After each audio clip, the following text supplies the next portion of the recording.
Olá, meu nome é Gilmar Barbosa, sou consultor em desenvolvimento territorial e em desenvolvimento econômico local. No nosso bate-papo de hoje, a gente vai estabelecer o seguinte desafio: é possível compor na administração pública, na gestão pública, incorporar uma atitude verdadeiramente empreendedora? É possível estabelecer esse tipo de comportamento do prefeito aos seus principais auxiliares, passando pelos demais servidores da prefeitura? Esse é um desafio possível? Para isso, a gente vai traçar o paralelo entre empreendedorismo e as 10 características apontadas como essenciais para que uma pessoa empreenda com sucesso. A primeira delas se refere exatamente à busca de oportunidades e iniciativa. Como o prefeito e seus assessores poderiam se demonstrar empreendedores na busca de oportunidades e numa atitude predominantemente proativa? O primeiro aspecto disso é que o mundo se transformou radicalmente ao longo dos últimos anos. E da mesma maneira em que mudou o perfil de emprego, em que mudaram as relações entre países, entre territórios, também surgiram novas oportunidades de atuação. Se a economia se transformou tanto, é preciso estar atento exatamente aos elementos que gerem oportunidades de atuação. Hoje nós temos, por exemplo, a nova economia, que é representada pelas startups, pelos dados abertos das prefeituras, pela economia do compartilhamento, a economia criativa, e nessas vertentes moram várias oportunidades de atuação. Um prefeito, um gestor público proativo precisa estar verdadeiramente ligado, atento a essas possibilidades de atuação. Então, como mobilizar os cidadãos locais, as instituições, a inteligência local, para que essas oportunidades relativas à economia criativa, relativas às startups, às Fab Labs, elas tenham materialidade no município. Como manter a parabólica ligada exatamente para que essas oportunidades não passem despercebidas. E em relação a oportunidades também de financiamento, de captação de projetos dentro e fora do município, por meio de instituições públicas, por meio de parcerias público-privadas, grandes investidores. Um outro aspecto que é inerente à atitude do empreendedor é a persistência. Como que isso pode ganhar materialidade na vida de um servidor público, de um prefeito, de sua assessoria? É natural que em 4 anos, esse é um tempo relativamente curto para se desenvolverem ações de altíssima complexidade, mas é um tempo satisfatório para que algumas ações referenciais ganhem forma.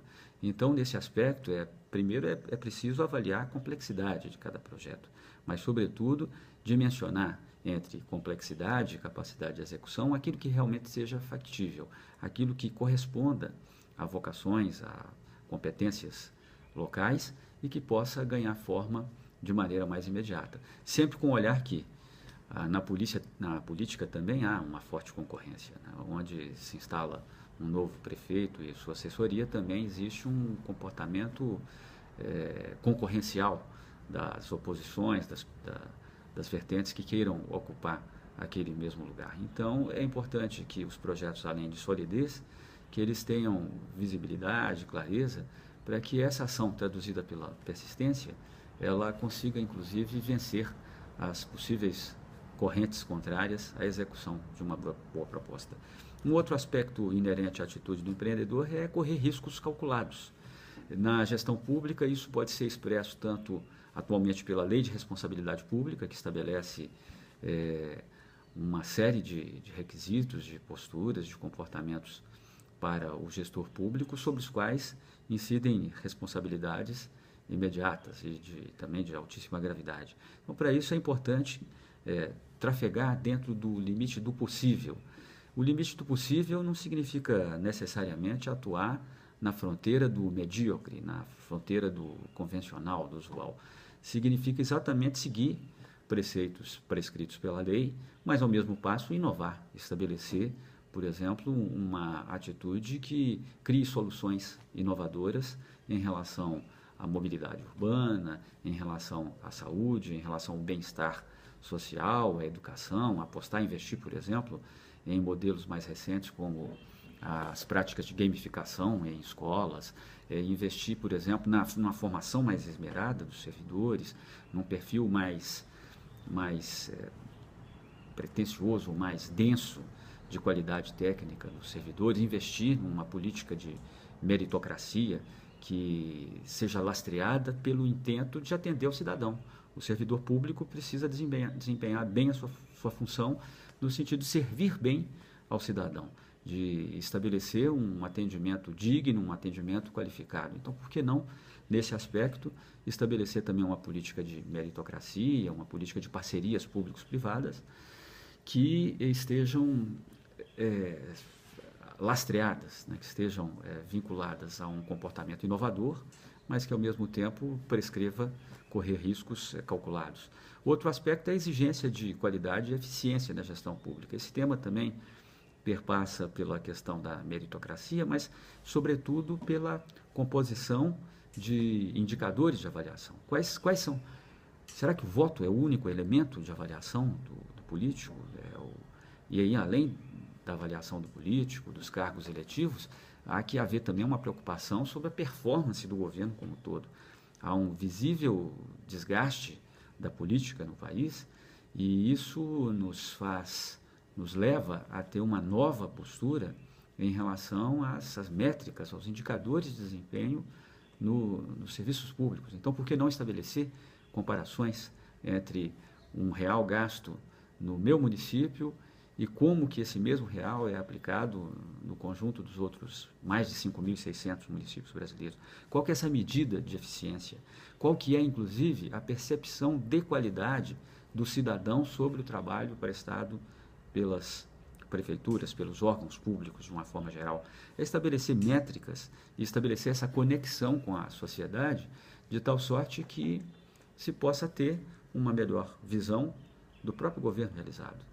À medida que essas duas conexões se aproximam, é possível estabelecer, é possível ter melhor clareza quanto ao desempenho daquele órgão público, daquela gestão pública, com uma fortíssima sensibilidade da opinião das pessoas, que é o que verdadeiramente importa. Muito além da fronteira do eleitor, o que importa é exatamente que as pessoas, no contexto público, sejam providas de educação, de saúde, de entretenimento, de cultura, de boa infraestrutura. Então, por que não interceder por métricas mais arrojadas que avaliem essa postura? E expor entre aspas, né, o conjunto dos servidores públicos à avaliação das pessoas, à avaliação pública. O outro elemento é relativo à atitude empreendedora, é o comprometimento. É muito corriqueiro que às vésperas de uma campanha se façam promessas das mais descabidas, que inclusive não haja uma avaliação séria sobre as reais condições orçamentárias da prefeitura, sobre as fontes de receitas, sobre a saúde financeira e fiscal da prefeitura e que, portanto, se façam promessas das mais estapafúrdias, simples e unicamente com o intento de ganhar a eleição. Então, o comprometimento, no caso dos cargos eletivos, é essencial para que se componham propostas realísticas e propostas que traduzam os interesses das pessoas, traduzam os interesses dos cidadãos. E também, na condição de gestor público, representar ou orquestrar tudo isso no sentido de que todo o funcionalismo se mobilize para se comprometer com um bom trabalho com a população. A razão de existir do servidor público é o atendimento à população, o atendimento digno, um atendimento de altíssima qualidade. Talvez o comprometimento aí possa ser traduzido pela mesma perspectiva de quando uma empresa coloca seu produto no mercado, ela é altamente avaliada pelos seus clientes. Infelizmente, o cidadão não tem o mesmo grau de mobilidade, né, para trocar de fornecedor, não tem como trocar de servidor público como se poderia fazer, por exemplo, em relação a um produto. Mas há que se ter o compromisso em atender de maneira esmerada o conjunto da população. O outro elemento que é característico das características empreendedoras é a busca constante de informações. E, felizmente, hoje sempre houve uma gama imensa de programas, projetos, apoiadores, investidores, que podem oportunizar melhorias substancialíssimas, extremamente representativas na gestão pública. Das boas práticas, né, como, por exemplo, Matupá, na região extremo norte do Mato Grosso, um município que há alguns anos instituiu uma ação de, por exemplo, isentar os contribuintes do IPTU quando eles investem na melhoria das suas calçadas, investem na compra local, quando os moradores compram localmente, recebem cupons para sorteios localmente, e isso ajuda a dinamizar a economia local, valoriza a economia local. Por que não também estabelecer uma atitude extremamente regular, uma atitude séria na busca de boas práticas, na replicação de boas práticas? Há uma infinidade de práticas no país que podem levar a esse tipo de performance. Outro aspecto que é inerente à atitude empreendedora é o estabelecimento de metas. E nesse aspecto, os poderes públicos, uma prefeitura, precisa ter métricas, indicadores muito bem definidos sobre sua performance, inclusive nesse aspecto, nesse desdobramento, né? Se com R$1 hoje eu consigo fazer determinada atitude de saneamento, de saúde, a minha meta é fazer mais no futuro, né? Corrigida aí depois do ajuste inflacionário, mas é sempre estabelecer uma meta ascendente no sentido de que esse real gasto tenha melhor aproveitamento local. Estabelecer também métricas de avaliação de funcionários, de produtividade, porque não estabelecer comparações entre um município e outro sobre a produtividade do trabalhador na gestão pública. As empresas fazem isso, né? Qual o pecado de aplicar práticas empresariais na gestão pública? A gestão pública não pode se enxergar como um ente absolutamente isolado do mundo real. Da mesma maneira que a gestão pública precisa de uma sensibilidade social maior. Naturalmente, a gente não preconiza que a gestão pública precise gerar lucro, mas ela precisa gerar um resultado. Esse resultado é a satisfação da comunidade, das pessoas, é o provimento das necessidades básicas do cidadão para que aquele território seja bem sucedido e para que os cidadãos também disponham de boa qualidade de vida. Um outro elemento típico da atividade empreendedora é exatamente o planejamento e monitoramento. Sair do achismo, sair das ações típicas de se apagar incêndio e realmente instituir um modelo orientado pelo planejamento. É claro que, em relação ao curto tempo, os 4 anos de um mandato, talvez isso seja relativamente volátil, seja compacto, mas ainda assim, 4 anos são bastante satisfatórios para se instituírem ações de planejamento e monitoramento, tanto no sentido de melhor utilizar os recursos públicos, de melhor centralizar esforços na produção de resultados, quanto no aspecto de melhor apurar as reais consequências de uma gestão bem ou mal feita. É um processo dinâmico de prestação de contas à sociedade, atrelado a uma ação de planejamento. E como nona característica típica de um empreendedor, a gente tem a persuasão e a rede de contatos. Como é que isso funciona no ambiente público?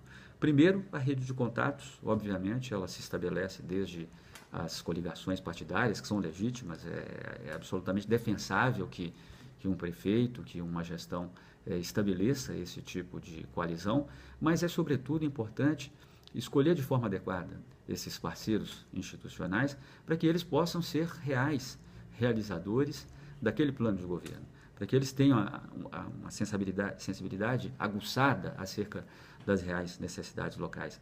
E a persuasão não é só no sentido de comover, de demover um oposicionista a seguir um plano de governo. É no sentido de também mobilizar o conjunto do funcionalismo público para trabalhar em prol de um benefício maior, que é um município saudável, com contas saudáveis, com um bom resultado gerado ao conjunto da população. E, por fim, o último elemento que é típico da característica empreendedora é a independência e autoconfiança. É óbvio que também na gestão pública esses aspectos permeiam questões muito mais complexas, mas é inerente à figura de um gestor público, deve ser inerente, especialmente no caso do prefeito, dos secretários, que eles ajam com independência, mas com real sensibilidade sobre onde aperta o calo do cidadão. Que ajam com independência, mas ao mesmo tempo saibam estabelecer parcerias adequadas, parcerias que transcendam os limites tradicionais dos acordos partidários. E a autoconfiança, naturalmente, se realiza com uma boa pitada de saber que, ao se fazer a coisa certa, ao se exercer, ao se desdobrar uma boa administração em prol da comunidade, os resultados aparecem. E isso se traduz em visibilidade para o homem público, isso se traduz em maior satisfação para as pessoas e uma ambiência mais apropriada para os negócios, para as instituições, para os cidadãos. Então, em síntese, é perfeitamente possível trasladar, trazer a realidade da cultura da atividade empreendedora também para a gestão pública. Obrigado.